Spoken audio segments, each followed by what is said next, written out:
शायद पृथ्वी पर कभी नहीं आता अगर ये घटना ना घटी होती।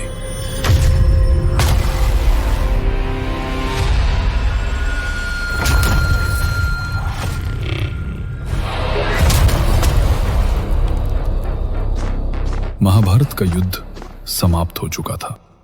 पांचों पांडव हस्तिनापुर का राजपाट अर्जुन के पौत्र राजकुमार परीक्षित को सौंपकर स्वर्ग की ओर चले गए थे।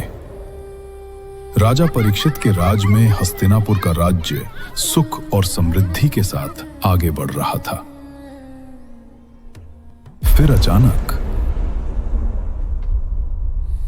कुछ राक्षसों का आतंक पूरे हस्तिनापुर में फैलने लगा।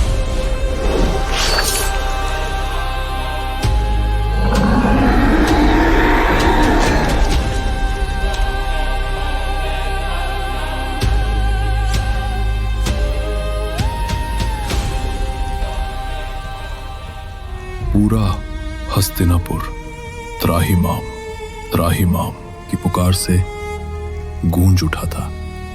हर ओर शोक और भय का वातावरण था। राजा परीक्षित भी इसको लेकर चिंतित थे। फिर एक दिन राजा परीक्षित उन राक्षसों की तलाश में निकले और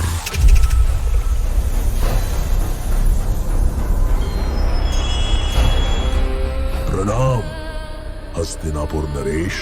कौन हो तुम जो मेरे नगर में रहकर मेरे ही लोगों को परेशान कर रहे हो? हे दयावान राजन, मेरा नाम कली है और मुझे पृथ्वी पर शरण चाहिए। बिल्कुल नहीं, तुम एक राक्षस हो। अगर मैंने तुम्हें आश्रय दिया तो पृथ्वी पर प्रलय आ जाएगा।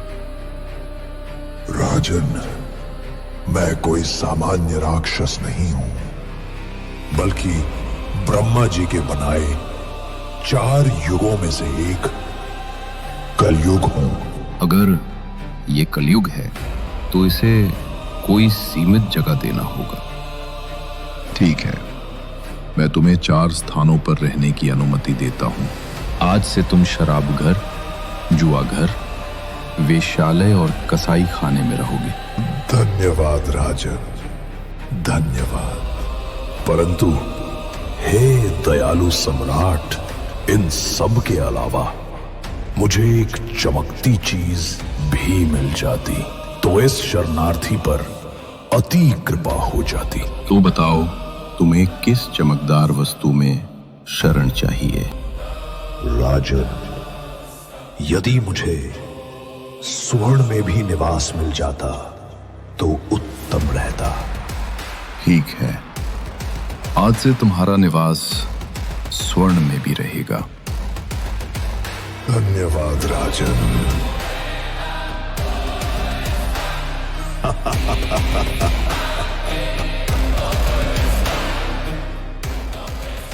मुझे पृथ्वी पर स्थान मिल ही गया। अब मैं इन 5 चीजों के माध्यम से मनुष्य के भीतर उतरूंगा और सबसे अधर्म करवाऊंगा।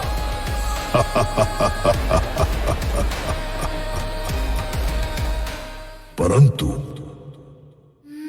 जब तक परीक्षित धर्म के मार्ग पर चल रहा है,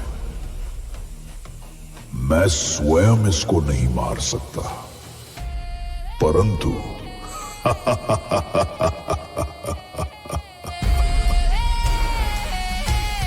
इसी के हाथों अधर्म करवा कर तो मरवा सकता हूं ना।